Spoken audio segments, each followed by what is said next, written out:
comunidade adventista do Encontro Vida, um lugar para você ser, pertencer e ter um encontro real com Deus. Nós gostaríamos de reforçar aí o nosso convite a você para o website, Guerra Infinita. Se prepare o seu coração aí nos dias 27 ao dia 29 de novembro. Você é o nosso convidado todo especial, então garanta a sua vaga, procure aí os nossos amigos que estão responsáveis, aí, Carize, o próprio pastor Caio, pastor Cal, e garanta a sua vaga, perfeito? Teremos a presença aí do pastor Tiago, então venha, participe dessa programação, será muito bom, e você é o nosso convidado, perfeito? Amigos, nós estamos hoje felizes, porque essa é a nossa segunda série. Eu gostaria de estender as nossas boas-vindas para você que está nos acompanhando em casa, através da internet. Seja bem-vindo ao Bíblia em Foco. O nosso programa Bíblia em Foco é um programa todo especial do início da semana, onde nós tiramos esse tempinho para estar aqui juntos, estudando a Bíblia. E durante esse mês de outubro, nós estamos abordando um tema muito especial. Nós estamos falando sobre Deus. Essa é a nossa série. Hoje é o segundo episódio da série Deus.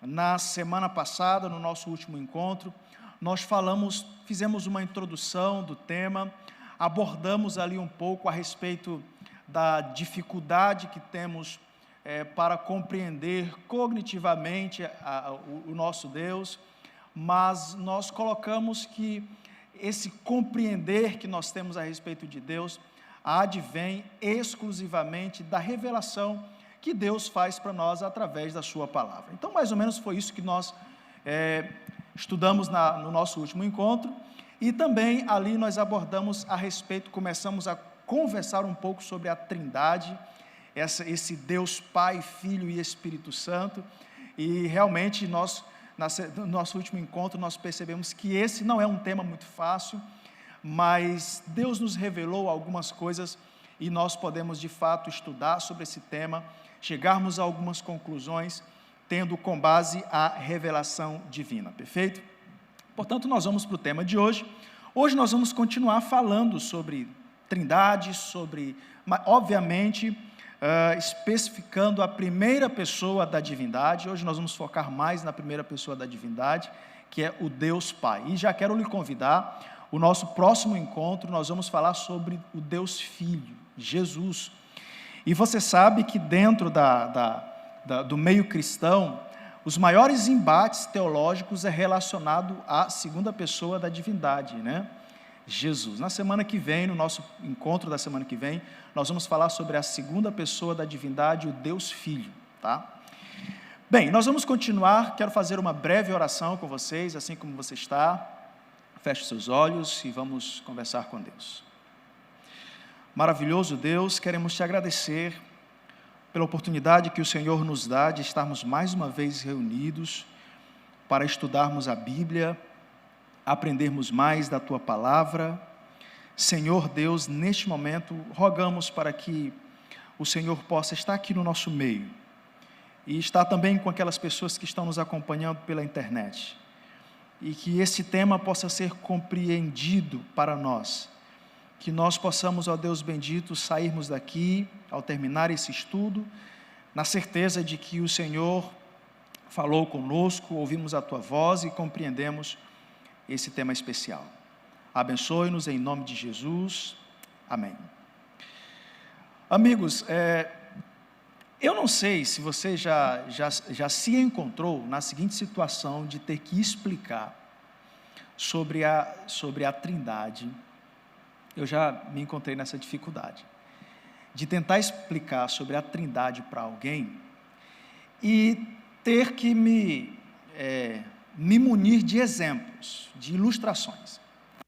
E existe uma ilustração que é muito utilizada, inclusive eu vi alguém em certa ocasião usando essa ilustração para tentar fazer outra pessoa entender o que é a Trindade. Você com certeza já viu esse aparelho aí, Quem se lembra do 3 em 1? Alguém aqui no auditório lembra do 3 em 1? Você que está aí em casa, lembra do 3 em 1? Olha, se você lembra do 3 em 1, eu vou aconselhar você a não sair de casa, porque você está no grupo de risco, viu? Eu li em algum lugar aí sobre o 3 em 1, né? O aparelho 3 em 1 era aquele aparelho de som que tinha 3 funções, né? Então, ele tocava o CD, rádio e a fita cassete, né? Ou ele tocava o disco de vinil, o rádio e a cassete, né? Então, esse era o 3 em 1. Então, algumas pessoas dizem assim, está vendo? É mais ou menos assim a Trindade. É como se fosse um aparelho 3 em 1. É um aparelho só que tem 3 funções diferentes. Interessante isso, né? Então, está aí uma dica para você, né? E existe uma outra ilustração que também é muito interessante, que é a ilustração da água. Já viram a ilustração da água? Tem pessoas que usam a ilustração da água para falar da Trindade. Então, a água tem 3 estados físicos. Ela se apresenta em 3 estados físicos na natureza: o líquido, o sólido e o gasoso. Estando nos 3 estados físicos, continua sendo água. Então, assim é a Trindade. Então, a Trindade é como se fosse a água, né? Você enxerga o Pai, o Filho e o Espírito Santo, mas ambos são Deus. Eu acho interessante essas ilustrações, porque, assim, elas evidenciam o nosso anseio de compreender o que é Deus ou quem é Deus, e ao mesmo tempo em que elas expressam esse anseio da gente de entender, elas expressam a dificuldade que nós temos para compreender e a limitação que nós temos para compreender. E, na verdade, essas débeis ilustrações aí apenas evidenciam que realmente nós não compreendemos o que é a Trindade. Vamos fazer um exercício? Nesse primeiro momento do nosso estudo, eu queria fazer um exercício com você. Fique tranquilo que não é exercício físico, não. Existem algumas ilustrações, figuras, que alguns comentaristas bíblicos utilizam para exemplificar a Trindade. Eu vou apresentar algumas figuras para vocês, algumas ilustrações, vou explicar elas para você e você vai me dizer se essas ilustrações, de fato, caracterizam a Trindade como nós interpretamos, ou como nós entendemos. Perfeito? Ok? A gente vai fazer aqui uma enquete. Se você concorda que sim, você vai levantar a mão. Você que está em casa pode participar pelo chat aí, né? Escreve no chat, eu concordo, eu discordo, eu acho que sim, eu acho que não. Então, vamos à imagem A. Olhem direitinho para essa imagem A aí. A imagem A, você que está em casa está vendo aí na sua tela. Alguns dizem que a imagem A apresenta, de fato, o que é a Trindade. Eu vou explicar para vocês. Então, aí você tem um círculo inteiro. Este círculo representa Deus. E aí você tem uma área que é Pai, outra representada pelo P, a área representada pelo F é o Filho, e o S é o Espírito Santo. Verificaram aí? O que vocês acham? Essa imagem representa a Trindade como nós entendemos? Posso pedir para você levantar a mão? Quem acha que sim, levante sua mão. Quem acha que sim? Ninguém? Muito bem, então vamos lá. De fato, ela não representa. Vou explicar para vocês o porquê. Porque nós entendemos a Trindade como sendo 3 seres, obviamente, Pai, Filho e Espírito Santo. E esses 3 seres, essas 3 pessoas, são plenamente Deus. Então, Pai é plenamente Deus, Filho plenamente Deus, e o Espírito também é plenamente Deus. Então, quando eu falo do Pai, ou quando eu falo dos 3 seres juntos, das 3 pessoas juntas, elas juntas não representam alguém ou um Deus maior do que quando eu estou falando de um único. Você compreendeu o que eu estou dizendo? Quando eu falo dos 3, os 3 não representam um Deus maior do que quando eu estou falando de um único. Então, se eu estou falando dos 3, é Deus.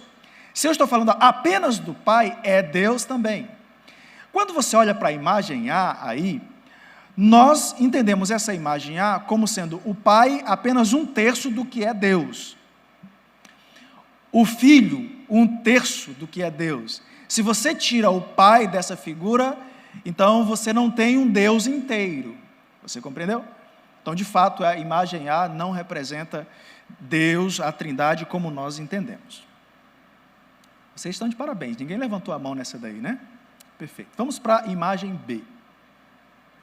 A imagem B é bem interessante, observem aí, eu vou explicar para vocês o que é a imagem B. Você tem um círculo maior, você que está em casa está vendo na sua tela. O círculo maior representa Deus em si, a pessoa de Deus. E aí você tem algumas características que é próprias do Pai, outras características que é própria do Filho, essas saliências ao redor do círculo, e outras características que é própria do Espírito Santo. Perfeito? E aí essas características de Pai, Filho e Espírito Santo são próprias de cada um. Então, como eles são pessoas distintas, então cada um tem características próprias e está exemplificado aí nessa figura. Ok? Analisaram aí? Posso pedir para vocês levantarem as mãos? Quem acha que essa é de fato, exemplifica de fato a Trindade como nós entendemos? Ninguém? Eu estou sentindo que vocês não querem se comprometer, né? Então aí, não, vamos ver no que vai dar essa história aí. Cuidadosos, né? Pisando em ovos. Bem, de fato, essa imagem aí não expressa a Trindade como nós entendemos. Vou explicar para vocês o porquê. Porque as características individuais de cada um dos seres da divindade não podem ser diferentes dos outros seres. É mais ou menos assim. O Pai não tem características divinas diferentes do Filho e do Espírito. O Espírito não tem características divinas diferentes do Pai e do Filho, e o Filho não diferente do Pai e do Espírito. Você entendeu? Então, ambos possuem as mesmas características divinas. Portanto, as características de cada pessoa da divindade não podem se tornar atributos divinos dessa pessoa. Porque as três pessoas da divindade possuem exatamente os mesmos atributos divinos, os mesmos. Então, o que torna uma pessoa da divindade diferente da outra não são os seus atributos. Perfeito? Então, o que torna uma pessoa da divindade diferente da outra? O que torna o Pai diferente do Filho, já que ambos, os três, possuem os mesmos atributos, as mesmas características divinas? O que de fato torna eles diferentes um do outro? Aguarda aí, vou deixar esse ponto de interrogação. Vamos para a imagem C. Olhem bem a imagem C. A imagem C tem um círculo maior aí que representa Deus, e neste círculo maior que representa Deus, você tem ali Pai, Filho e Espírito Santo dentro de um único Deus. Seria mais ou menos isso. Quantos acham que essa representa de fato Deus como nós entendemos? Posso ver as mãos? Ninguém? Realmente essa não representa. Vou explicar para vocês o porquê.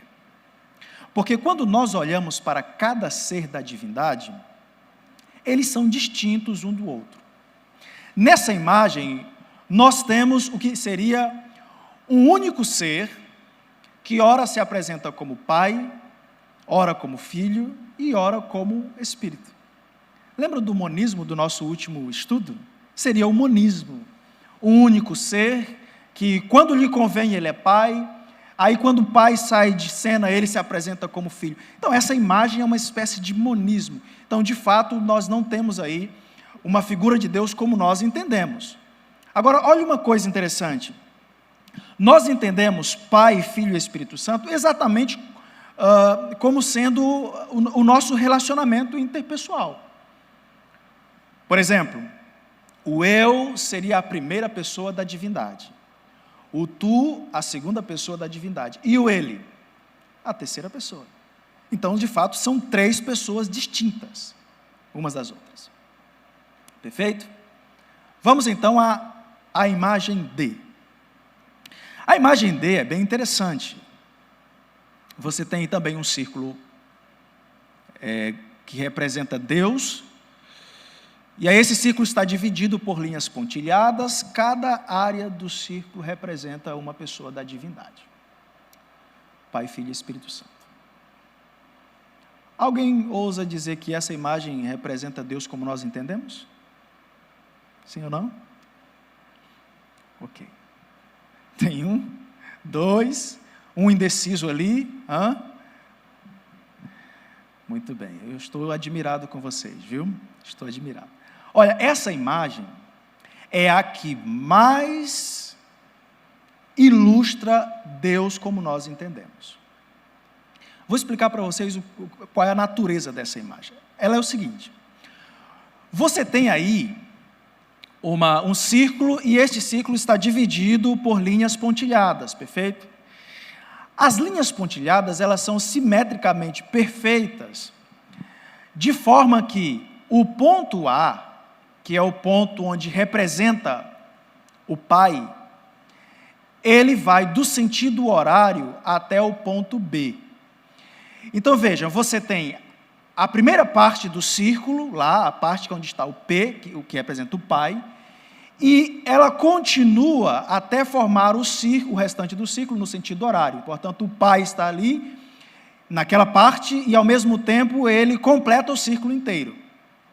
Então aí você tem o Pai. E o Filho, a mesma coisa, você tem o ponto D ali, e a partir do ponto D, ele completa o círculo até o ponto C. Percebam que a linha pontilhada do círculo dá o efeito desse movimento horário até chegar no outro ponto. Perfeito? E o Espírito Santo, da mesma forma, ele segue do ponto E até o ponto F, completando o ciclo. Então, cada um dos seres da divindade, nessa ilustração, completa um único círculo. Então, você tem aí o que seria as 3 pessoas da divindade dentro de um único Deus, ou em um único Deus. Agora, qual é essa divisão pontilhada desse único ser representa o quê? A diferença de cada pessoa da divindade. Então, existem diferenças do Pai com o Filho, do Filho com o Espírito e assim sucessivamente. Qual é a diferença? Já que ambos possuem os mesmos atributos. A diferença é apenas o relacionamento. Então, guarde isso aqui. A diferença entre Pai, Filho e Espírito Santo é apenas o relacionamento. E nós aprendemos no nosso estudo anterior que entre a divindade existe um relacionamento interno e um relacionamento externo. Portanto, internamente, Deus, as pessoas da divindade se relacionam entre si desde a eternidade. E aí nós usamos o texto lá de 1 João, onde diz que Deus é amor. Aquele que não ama não conhece a Deus, porque Deus é amor. Então, as 3 pessoas da divindade se relacionam entre si de forma amorosa desde os tempos eternos. E esse relacionamento também é externo, ou seja, Pai, Filho e Espírito Santo também se relacionam com a sua obra criada. Por isso ele é onipresente.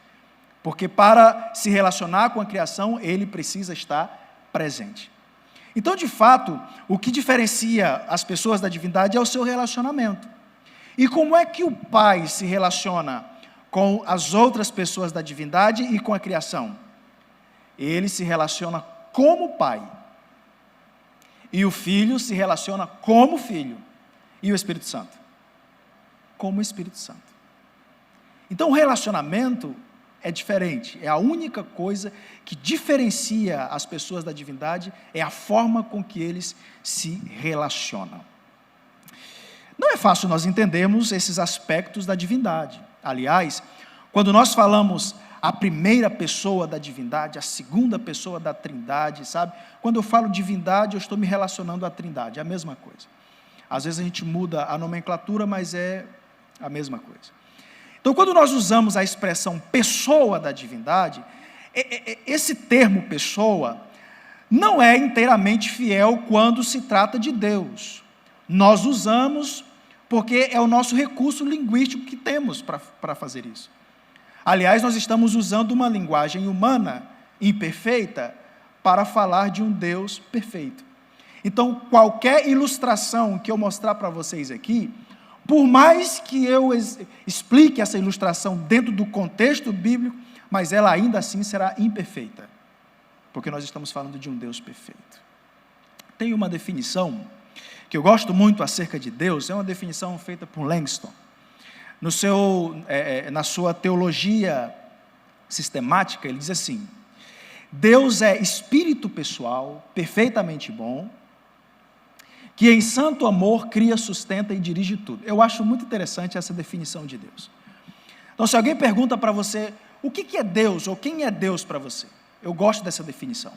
Deus é espírito pessoal, perfeitamente bom, que em santo amor cria e sustenta e dirige absolutamente tudo. Se você pegar essa definição, você consegue sistematizar para o nosso raciocínio o que seria a pessoa de Deus. Então, quando Langston diz o seguinte, quando ele diz que Deus é espírito pessoal, ele está falando da natureza de Deus.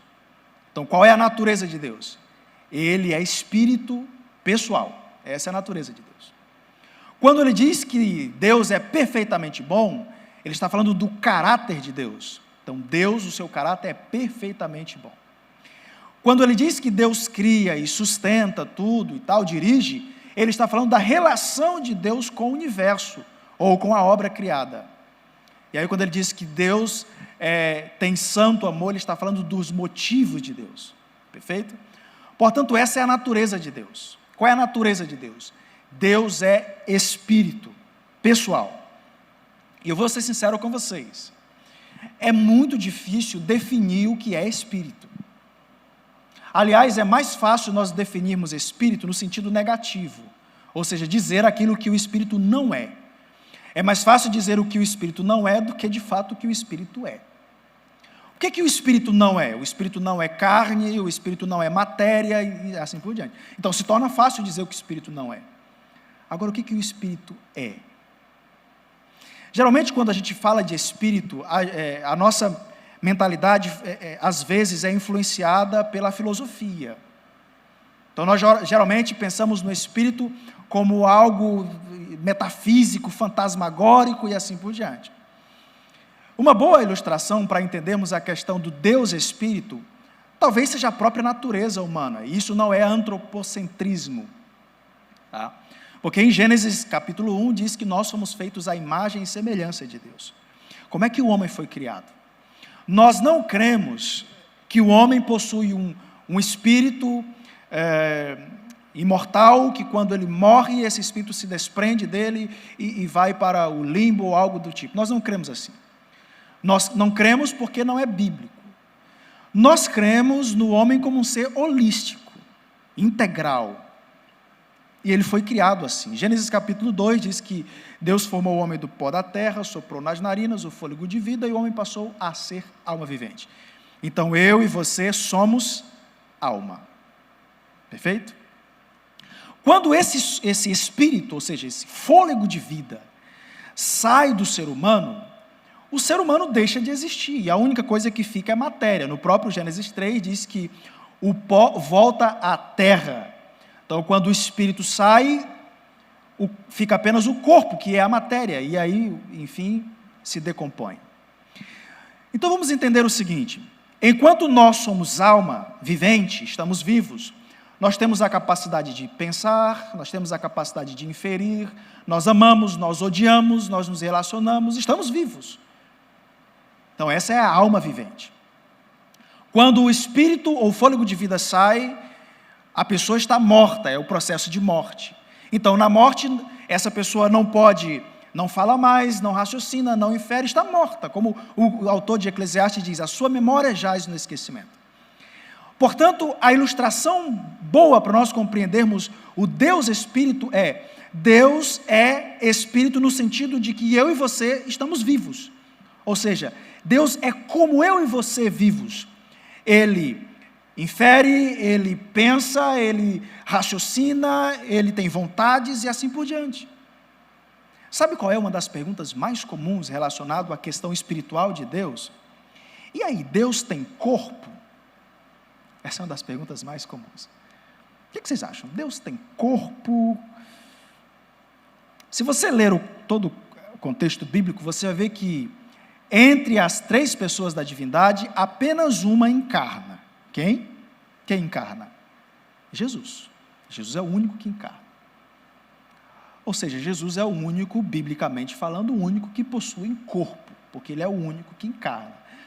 Pai e Espírito não encarnam, apesar de que lá no episódio do batismo de Cristo, ele aparece em forma corpórea de pomba, mas aquilo ali não é encarnação.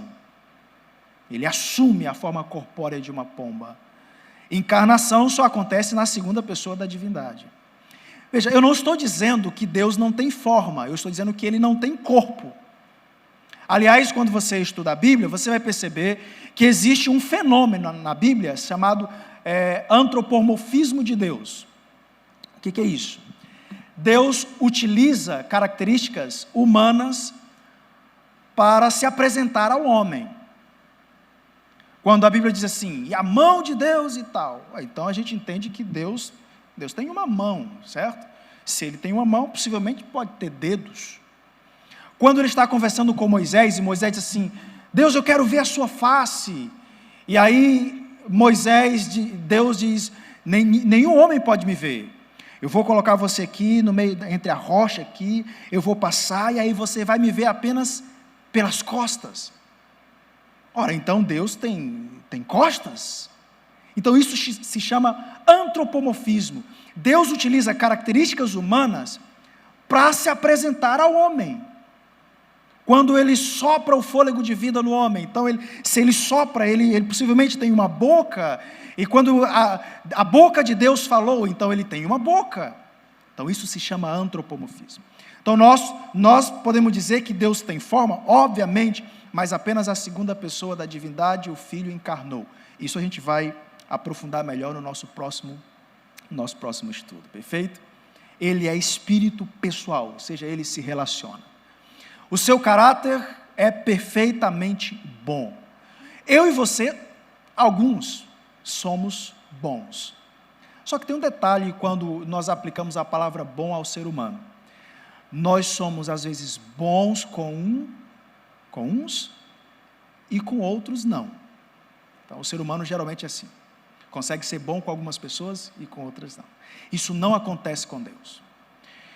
Quando a Bíblia diz que Deus é bom, ele é perfeitamente bom. Ele é bom tanto para um como para o outro. Aliás, Deus é bom inclusive para os seus inimigos. Exemplo disso é Cristo na cruz. Pendurado na cruz, ele orava por aqueles que o estava sacrificando. Então Deus é perfeitamente bom. A relação de Deus para com o universo é a relação de criação. Ele cria e sustenta tudo. E aí nós temos 2 sentidos para o criar. Mas com relação a Deus, no Gênesis capítulo 1, versículo 1, no princípio criou Deus os céus e a terra, você sabe, esse criar é o criar especificamente de Deus. O verbo criar aceita apenas o sujeito de Deus, porque é o criar quando não há matéria pré-existente. Ele não só cria, mas ele sustenta. Eu vou usar aqui uma ilustração bem tosca, para a gente poder compreender melhor essa questão. Imagina todo o universo criado. O universo criado. Algumas pessoas nem usam a palavra universo, usam multiverso, né? Pela vastidão da criação de Deus. Quanto de energia ou de força você imagina que é necessário para fazer toda a criação funcionar? E o exemplo tosco que eu falei para você é o seguinte: já pensou se nós tivéssemos que construir um gerador que pudesse gerar energia para reger, vamos dizer aqui, só o nosso sistema solar? Isso é impossível. E esse nosso sistema funciona desde o dia em que foi criado, de forma perfeita e precisa. Tão precisa que os cientistas conseguem descobrir quando é que vai acontecer um eclipse, o dia, a hora, os minutos e até os segundos, dada a precisão do nosso sistema. Quanto de força é necessário para gerir isso? Toda essa força vem de quem? De Deus. Toda ela vem de Deus. Então Ele sustenta. Os motivos de um Deus é unicamente o seu santo amor. Tudo que Deus faz é movido pelo seu infinito amor. Perfeito? Você sabe que o Deus Pai é um dos seres da divindade mais mal compreendidos. E aqui eu estou indo para a última parte do nosso estudo. Um dos seres mais mal compreendidos da divindade é o Pai. Eu vou explicar para vocês por quê.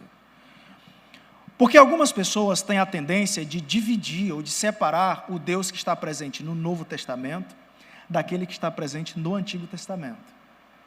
Então, esse Deus que está presente no Antigo Testamento, geralmente é conhecido como um Deus vingativo. É aquele Deus disposto a castigar as pessoas.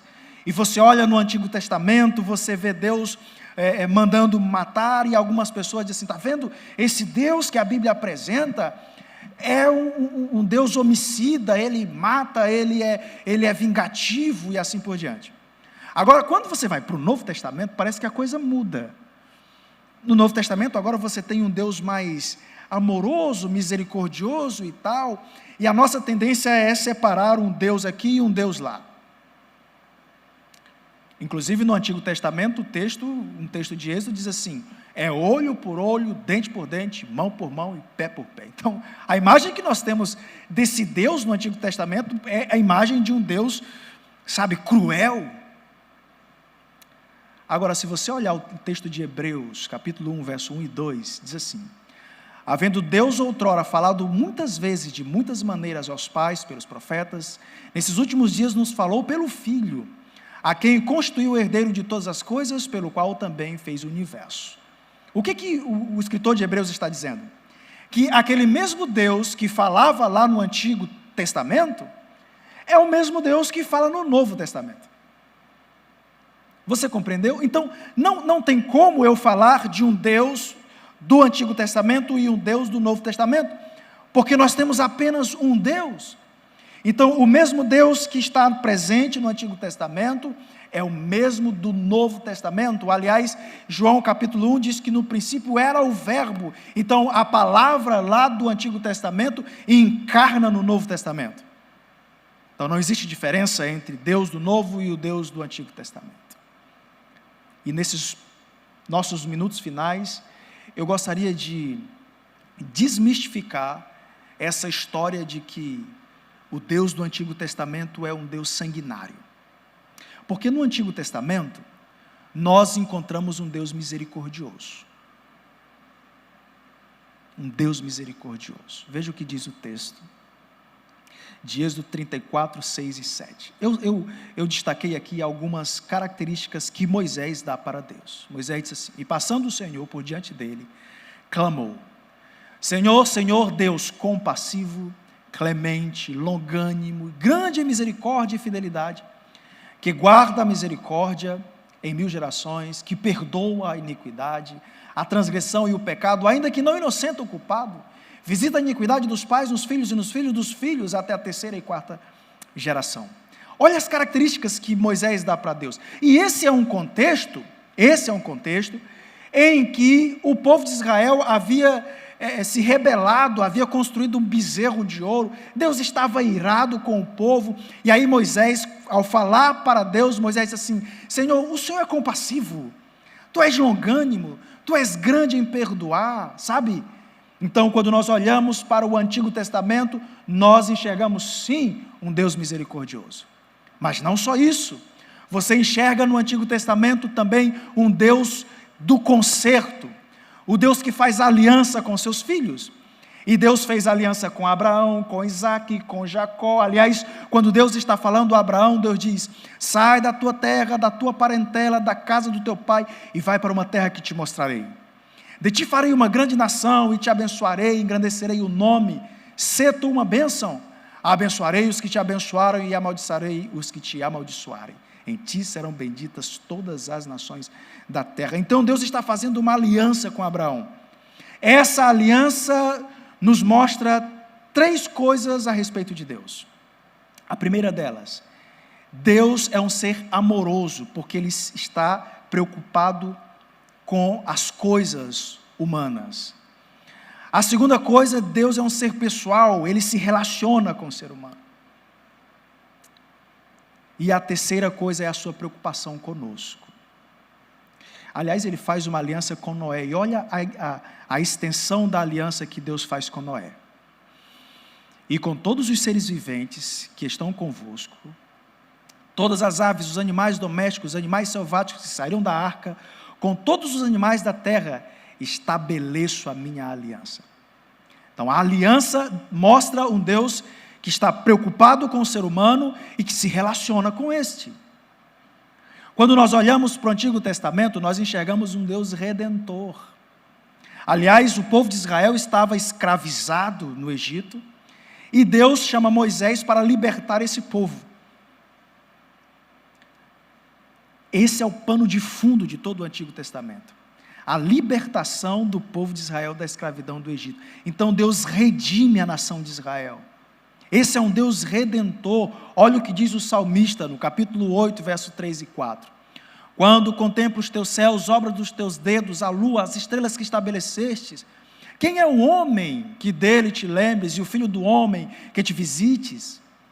Quem somos nós para Deus lembrar da gente? Mas o Antigo Testamento mostra um Deus que se preocupa conosco, e está disposto a nos resgatar, nos redimir. Nós enxergamos no Antigo Testamento um Deus de refúgio, e a Bíblia fala das cidades de refúgio. Eram os lugares onde as pessoas que eram inocentes iam para não serem mortas. Quando Davi fala a respeito do refúgio, olha o que ele diz no verso 1 do capítulo 46. Deus é o nosso refúgio e fortaleza, socorro bem presente nas tribulações.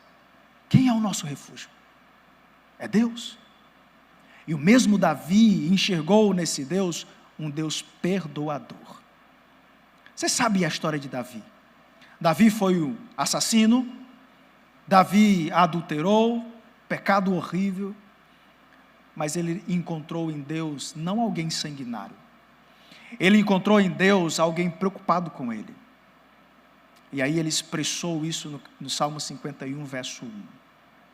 Compadece-te de mim, ó Deus, segundo a tua benignidade. Segundo a multidão das tuas misericórdias, apaga a minha transgressão. Então o Antigo Testamento não mostra apenas um Deus carrasco, mal disposto a castigar os seus filhos, mas mostra um Deus compassivo, um Deus de amor, um Deus que se relaciona, que está preocupado com seus filhos. Esse Deus é Pai. E Jesus é o primeiro a estreitar o relacionamento do filho com o Pai, a tal ponto dele chamar o Pai não apenas de Pai, mas de Paizinho. A intimidade que Jesus demonstra em relação ao Pai é uma lição para a gente. Deus é o nosso Pai, um Pai que está preocupado conosco. Recentemente eu li uma história que me chamou muita atenção. Foi a história de um homem que perdeu a esposa, e eles tinham uma filhinha pequena, e a história conta que depois que passou-se ali o momento da cerimônia fúnebre, o pai pegou a filhinha e levou para casa. E aí eles estavam muito tristes, obviamente, haviam perdido um ente querido. E naquele contexto, o pai colocou a filha no quarto, beijou a filhinha, Ela deitou, ele apagou a luz e deixou a porta do quarto entreaberta. E foi para o seu quarto. Lá do quarto, ele ouviu os sussurros da filha. E aí ele foi novamente no quarto da filha. Chegando no quarto da filha, ele percebeu que a filha estava chorando. E aí ele abriu a porta, entrou, sentou do lado da filha na cama. E a filha abraçou o pai, encostou a cabecinha no peito dele e disse assim: pai, a noite está tão escura que eu mal consigo ver o teu rosto. Pai, eu quero ser forte, mas eu não consigo. A história conta que o pai abraçou a filha forte ali, ficou um tempo com ela, até que ela adormeceu. Ele embrulhou a filha e voltou novamente para o seu quarto. Lá no quarto, ele sentou na cama, suspirou profundamente, e aí decidiu fazer uma oração. Se ajoelhou no pé da cama e orou a Deus usando as mesmas palavras da filha. Pai, a noite está tão escura que eu mal consigo ver o teu rosto. Eu quero ser forte, mas eu não consigo.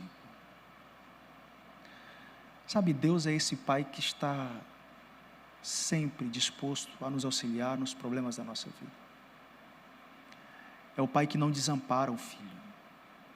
É o Pai que não abandona nenhum dos seus filhos. Está sempre do nosso lado, disposto a nos ajudar. Deus é esse Pai amoroso que ama você, que deseja se relacionar com você, que salvou você. Nós vamos ter uma música para a gente concluir o nosso estudo de hoje. Medite nesse Pai amoroso. Sinta Ele do seu lado neste momento. Esse é o Deus que tudo vê. Nada passa despercebido aos olhos de Deus. Não importa as dificuldades que você está passando, o Pai enxerga você, sabe das suas dificuldades e está disposto a estar ao seu lado.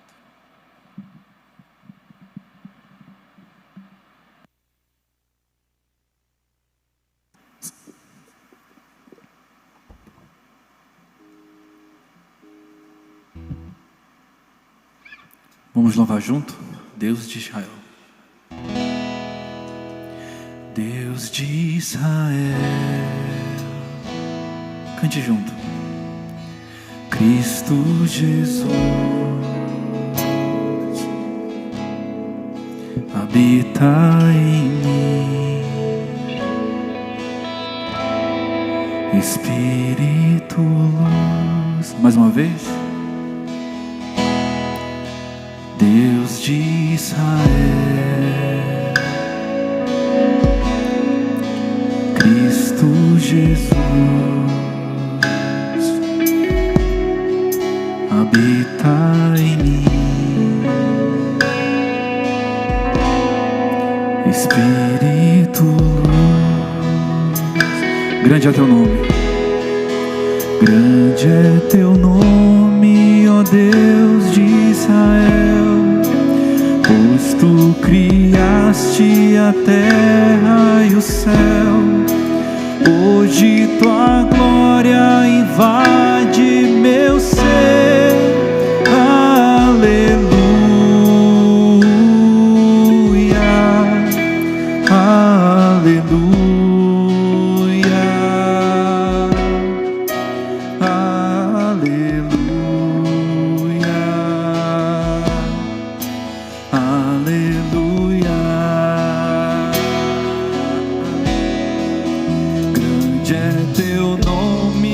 Deus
Espírito luz.